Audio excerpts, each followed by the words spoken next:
안녕하세요. 평화를 빕니다. 성모여행사 투어 컨덕터 김한드레아입니다.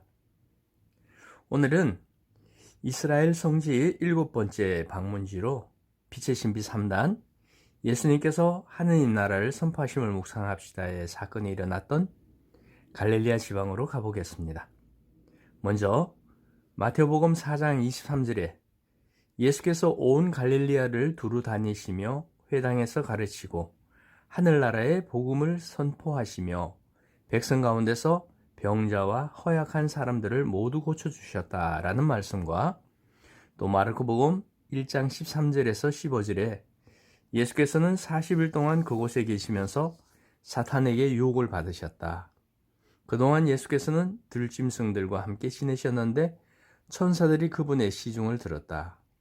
요한이 잡힌 뒤에 예수께서 갈릴리아에 오셔서 하느님의 복음을 전파하시며 때가 다 되어 하느님의 나라가 다가왔다. 회개하고 이 복음을 믿으라 하셨다라는 내용과 또 마태복음 13장 44절에서 47절에서 하늘나라는 밭에 묻혀있는 보물에 비길 수 있다. 그 보물을 찾아낸 사람들은 그것을 다시 묻어두고 기뻐하며 돌아가서 있는 것을 다 팔아 그 밭을 산다. 또 하늘나라는 어떤 장사꾼이 좋은 진주를 찾아다니는 것에 비길 수 있다. 그는 값진 진주를 하나 발견하면 돌아가서 있는 것을 다 팔아 그것을 산다. 또 하늘나라는 바다에 그물을 쳐서 온갖 것을 끌어올리는 것에 비길 수 있다 하시며 하느님 나라를 선포하셨습니다. 먼저 회당을 중심으로 한 갈릴리아 지방 카파르나움으로 찾아 순례를 떠나가 보겠습니다. 나훔의 고을이라는 뜻을 가진 카파르나움은 갈릴리아 호수 북쪽 호안에 자리 잡고 있는 곳입니다. 예수님 시대의 이 카파르나움은 지금으로 따지면 아주 매우 작은 고을이었습니다. 그렇지만 동방에서 바닷길을 이용해서 이스라엘로 들어가던 상인들이 세금을 내고 또 환전을 한 곳이기도 했습니다. 따라서 교통의 요지이고 상업지역이었음을 알 수 있습니다. 오늘날 카파르나움의 흥미로운 유적 가운데 가장 눈에 띄는 것은 기원 후 5세기경의 것으로 추정되는 회당 유적입니다. 학자들에 따르면 이 회당은 기원 후 1세기경까지 거슬러 올라가는 것으로 여겨지는 옛 현무암 회당 위에 지은 것입니다. 회당은 예수님과 제자들이 안식일에 방문하곤 했고 또 예수님이 당신을 생명의 빵이라고 말했던 그 회당으로 추정하고 있습니다. 이 옛 회당 위에 지어진 5세기경의 회당은 석회암으로 되어 있습니다. 이 회당에서 나와서 남쪽을 바라보면 현대식으로 지어진 팔각형의 성당을 볼 수 있는데 그 아래 현무암으로 지어진 팔각형 형태의 건물 폐허를 볼 수 있습니다. 이 폐허는 실제로 세 겹으로 된 팔각형 모양으로 하고 있는데 5세기경에 지어진 팔각형 모양의 성당 토대였습니다.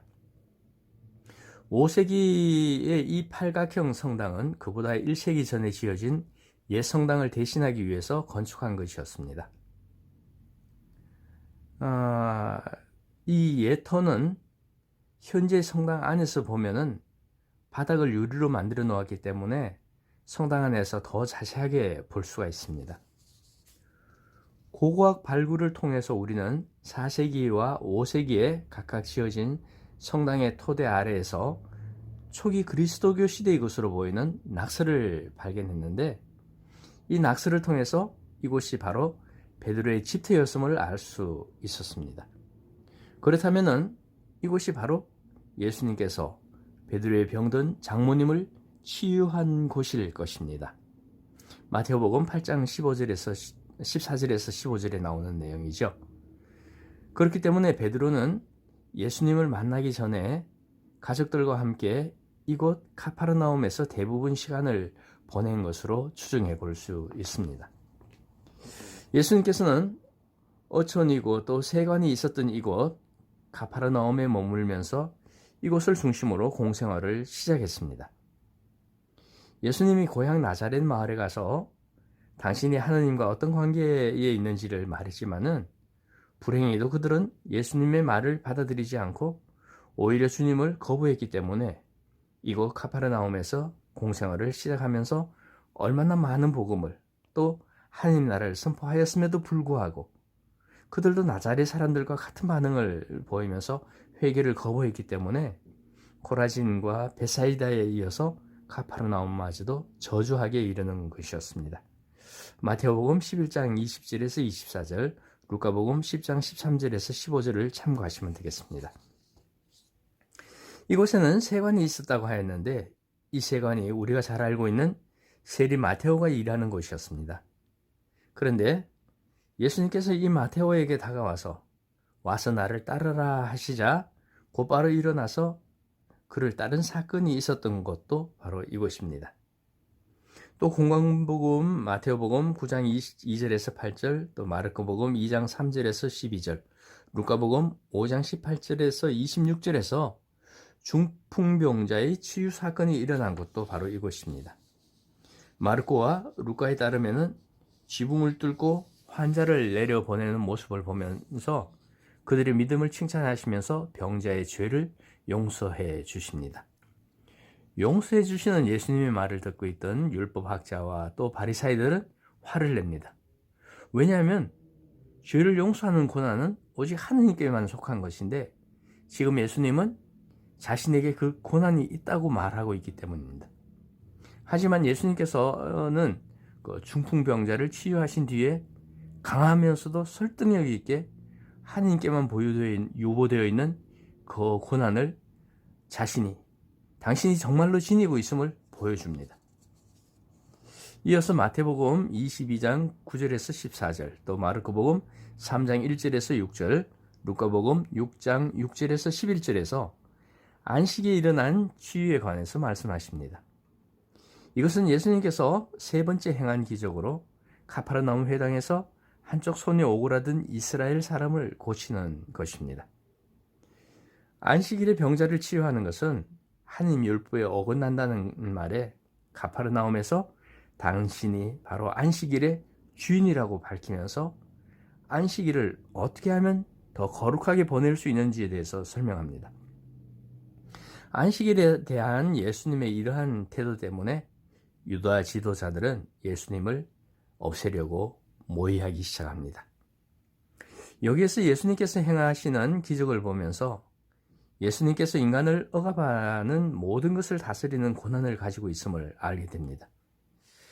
예수님께서는 단 한마디 말로 육신을 얽매는 것이나 정신을 속박하는 것에서 사람들을 자유롭게 합니다. 카파르나움 회당에서 예수님은 자신이 바로 생명의 양식이라고 말씀하십니다. 따라서 우리는 이 카파르나움을 방문하면서 우리는 예수님께서 한 위대한 약속을 떠올리게 됩니다. 그 위대한 약속은 내 살을 먹고 내 피를 마시는 사람은 누구나 영원히 살게 될 것이다 라는 요한복음 6장 55절에서 58절을 참조하시면 될 것입니다. 이곳에 순례를 마치며 이곳이 베드로 사도의 거주지였으므로 베드로의 동상 앞에서 저희들은 기념사진을 찍고 우리는 이제 카파르나움을 떠나서 갈릴리아 호수 주변에서 당신의 하늘나라를 선포하시며 드러낸 기적의 장소들을 찾아가 볼 것입니다. 4세기경의 콘스탄티누스 황제는 그리스도인들이 평화로이 살 수 있도록 허락을 해주었는데 이 평화로운 분위기 속에서 교회는 카파르나움에서 서쪽으로 3km가량 떨어진 갈릴리아 호수 주변에 네 복음서가 한 목소리로 증언하는 유일한 기적인 빵과 물고기를 많게 한 기적을 기념하는 성당이 지어져 있습니다. 그리고 부활 후에 예수님께서 제자들에게 나타난 사건을 기념하는 경당과 아울러서 그들은 참 행복을 기념한 성당도 함께 지었습니다. 이제 이곳들을 찾아가 보겠습니다. 먼저 행복선언의 산이 있는 진복 8단 성당을 찾아가 보겠습니다. 카파르나움에서 3km가량 떨어진 지점의 언덕 위에 아름다운 성당이 하나 있는데 4, 5세기경에 행복선언을 기념하는 조그만 경당들이 있었는데 그것은 다 파괴되고 지금은 1938년 프란치스코 수도회가 세운 도움 형식의 팔각형 지붕으로 된 성당이 있습니다. 이곳은 예수님께서 갈릴리아에서 부는 맞바람을 이용해서 군중들에게 온화한 목소리로 산상설교로 복음을 들려주시던 장소입니다. 예수님 설교 가운데 가장 유명한 산상설교에 나오는 8가지 행복선언은 그리스도인이 지녀야 할 거룩함의 청사진이라고 불리기도 하는데, 이 성당은 특별히 산상설교 시작에 선포한 그 행복선언을 기념하면서 봉헌된 성당입니다. 그렇지만 이 성당은 행복선언뿐만 아니라 산상설교 때 예수님이 가르친 그 모든 것을 떠올리게 합니다. 예수님이 산상설교 때 말한 문장 하나는 그리스도교 문화에 지속적인 영향을 끼쳐왔기 때문에 마태복음은 초세기부터 그리스도교 가르침을 전하는 네 복음 가운데서 첫째 자리를 차지해 왔습니다. 성경 전체에서 행복선언은 모두 250번 이상 나오는데, 행복선언에는 다음과 같은 특징이 있습니다. 먼저 복되다라는 말로 시작해서 대개 어떤 사람이 행복한지를 밝힌 다음에 많은 경우 이런 사람들은 복되다 할 수 있는 이유를 들어서 결론을 맺습니다. 예수님께서는 행복선언을 통해서 이스라엘에 충실하면서 가난한 이들, 곧 가난하고 굶주린 이들, 슬퍼하는 이들, 그리고 예수님께 충실하기 때문에 고통을 겪는 이들에게 위안과 용기를 주고자 합니다. 이제 성당을 잠시 둘러보겠습니다. 돔 밑에 8개의 창문으로 8가지 행복을 상징해서 돔을 만들었고요. 성당 내부에는 8가지 행복을 상징하는 팔각형 건물로 8개 방향으로 창문을 내고, 팔각 바닥과 또 스테인드 글라스에는 8가지 행복의 상징이 새겨져 있습니다. 바닥 돌 모자이크에는 그리스도를 찬미하라 라고 라틴어로 적혀 있습니다. 이번에는 카파르나움에서 서쪽으로 약 3km 가량 떨어진 곳에 그리스어로 7개의 셈이라는 이름을 가진 지역이 있습니다. 본래 그리스어로 헵타페곤이지만은 이 말이 아랍어로는 에탑가 또는 탑가라고 불리는 지역으로, 이곳에 바로 빵의 기적 기념 성당 혹은 오병이어 성당이라고 부르는 성당이 베네딕토 수도원과 함께 있습니다. 예수님께서 빵 5개와 물고기 2마리로 5,000명이 넘는 군중을 배불리 먹이는 것으로서 유일하게 네 복음서가 한 목소리로 증언하는 빵과 물고기를 많게 한 기적을 기념하는 성당이 바로 이곳에 있습니다. 이곳에서는 네 복음사가 중에서 특히 마르코의 복음을 중심으로 말씀드리겠습니다. 마르코복음 6장 34절에서 44절, 또 8장 1절에서 9절에 마르코는 2번의 빵과 물고기 이야기를 하는데, 여기서는 전체적인 메시지만 전해드리겠습니다. 예수님은 군중을 가엾이 여겨 그들을 가르친 다음 곧바로 그들을 배불리 먹이십니다. 여기에서 우리는 예수님의 가르침을 읽고 해설한 후에 생명의 빵이라는 성체성사의 선물이 이어지는 미사 구조를 떠올릴 수 있습니다. 먹고 남은 빵을 모은 바구니의 수가 12사도의 수와 같다는 점을 볼 때 우리는 12사도 각자가 목자 없는 양떼를 먹일 임무를 띠고 있음을 떠올리게 됩니다. 마지막으로 5,000명이라는 숫자는 그리스도인을 영적으로 양육한 이 첫 기적이 이스라엘 백성들 가운데 예수님께 충실했던 그리스도인을 대상으로 한다는 점을 알려줍니다. 이야기 전개의 세부 요소를 통해서 우리가 볼 수 있는 것처럼 갈릴리아 호수에서 군중을 먹인 기적은 그리스도인을 새롭게 먹이는 행위를 상징하게 되었습니다.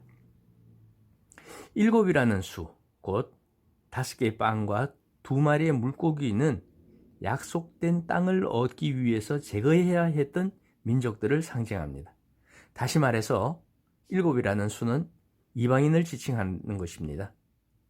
5이라는 수는 성경의 첫 5권이자 또 구약 성경의 가장 거룩한 책인 이스라엘의 율법서, 곧 토라를 지칭하기에 이스라엘을 상징하는 것으로 보면 되겠습니다.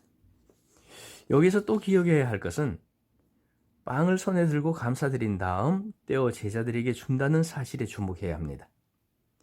이 연속된 행동은 최후의 만찬 때 예수님께서 했던 말을 떠올리게 할 뿐만 아니라 최후의 만찬을 모범으로 삼아서 지금까지 거행되는 성찬례 경문을 떠올리게 합니다. 5,000명을 먹이신 기적은 성체를 모시는 우리들을 통해서 오늘날도 계속되고 있습니다. 이제 기념 성당과 주변들을 둘러보겠습니다. 빵의 기적 성당의 정원에 있는 세레터와 우물, 그리고 성당 앞마당에 올리브 기름 짜는 틀이 있는데, 첫 번째 수확한 올리브 기름은 성당을 밝히는 데 사용되고 그 다음 것을 식용으로 사용하였다고 합니다. 전통적인 양식의 수도원에는 항상 사각형의 회랑이 있습니다. 그리고 그 중앙엔 우물이나 정원이 있고 수도자들은 회랑을 돌면서 기도를 합니다. 이 사각형은 동서남북을 가리키면서 한편으로 우주를 상징합니다. 그 우주의 중앙에 있는 샘물이나 정원은 하느님이 세상을 창조하시고 만드신 에덴 동산을 상징합니다. 정원의 푸른 나무와 샘물은 부활하신 그리스도를 상징하기도 하는데, 샘물은 영원한 생명의 근원이신 그리스도를 뜻합니다. 빵의 기적의 성당에 있는 베네딕토 수도원의 정원에도 역시 회랑과 그 가운데 연못이 있고 올리브 나무가 있습니다.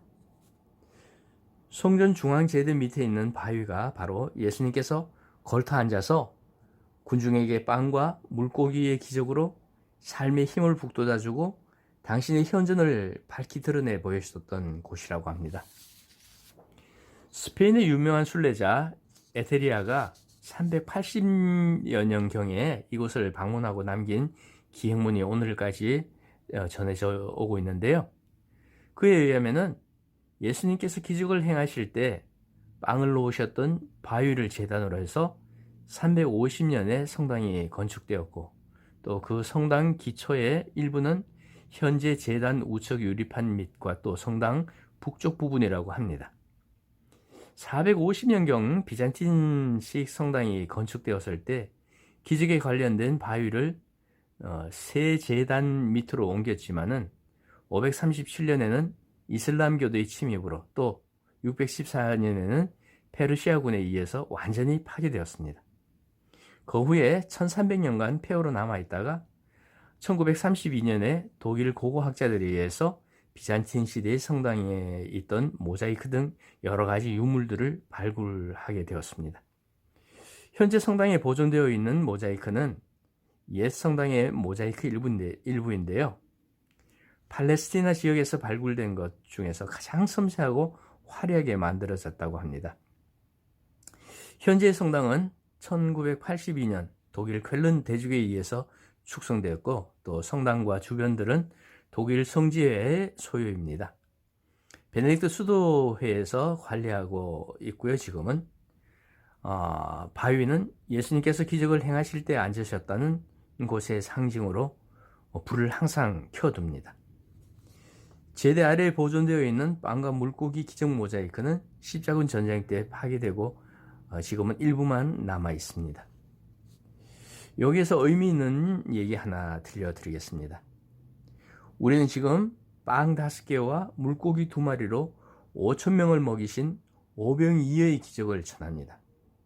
그런데 예수님께서 사람들을 앉게 하신 다음에 빵을 들고 감사 기도를 드리셨다는 바위 위에 제단 기초를 세우고 3세기경에는 그 제대 앞에 오병이어의 모자이크를 새겼습니다.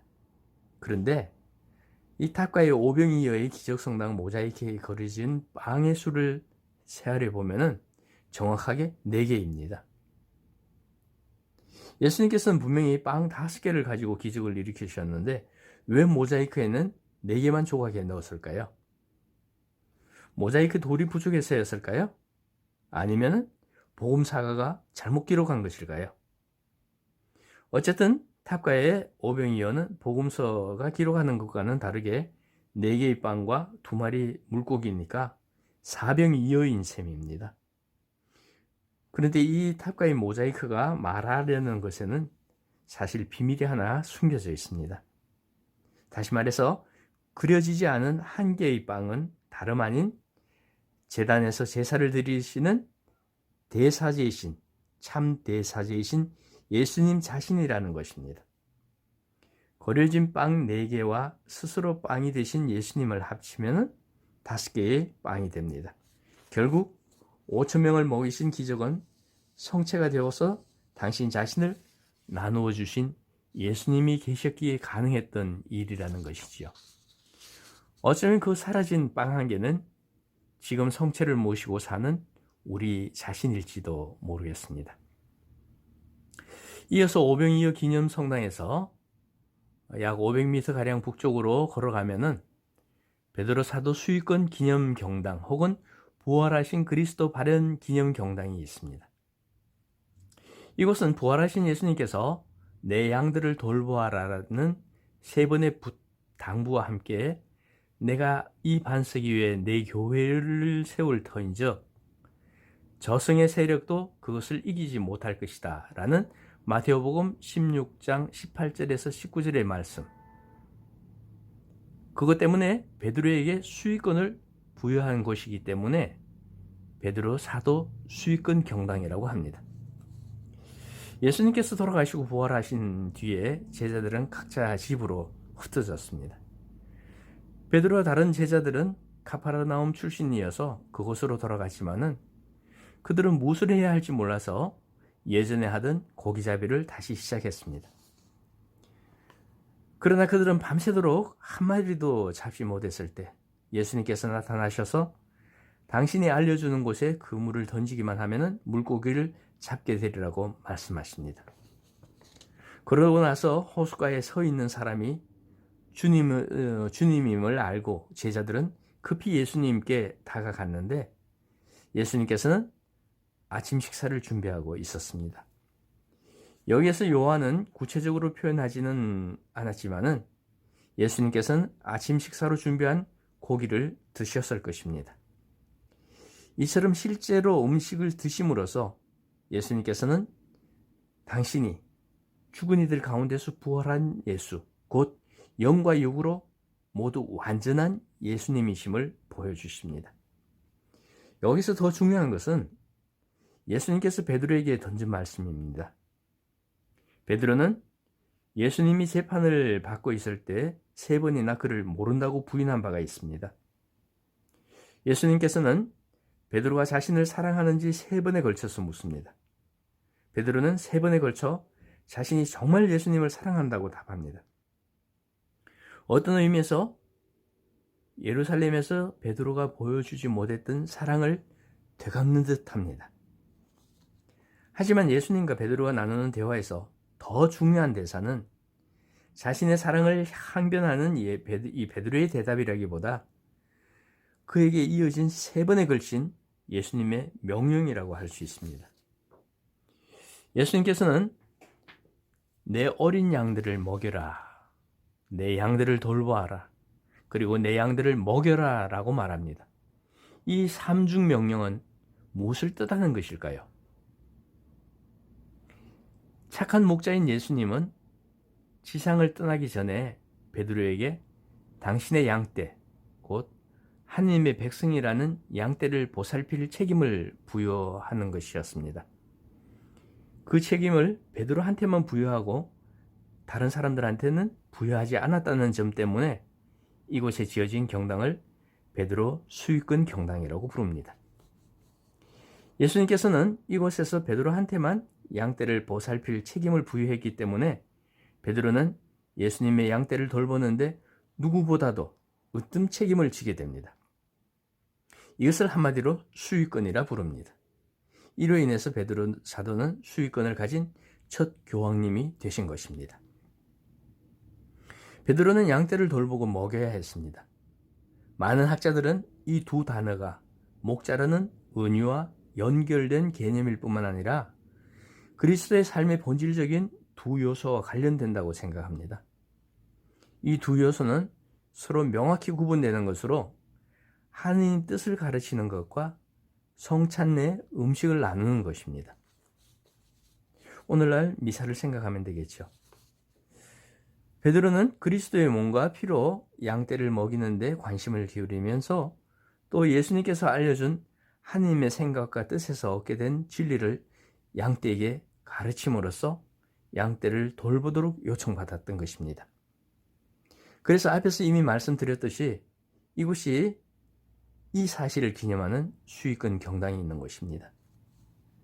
제가 이곳에 올 때면 오는 차 안에서 너 나를 사랑하느냐라는 노래를 연습하고 앞에 내용을 얘기하고 나면은 호숫가에서 이 노래를 부른답니다.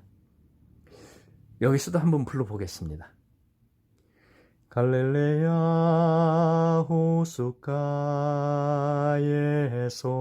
호숫가에서 주님이 시몬에게 물으셨네.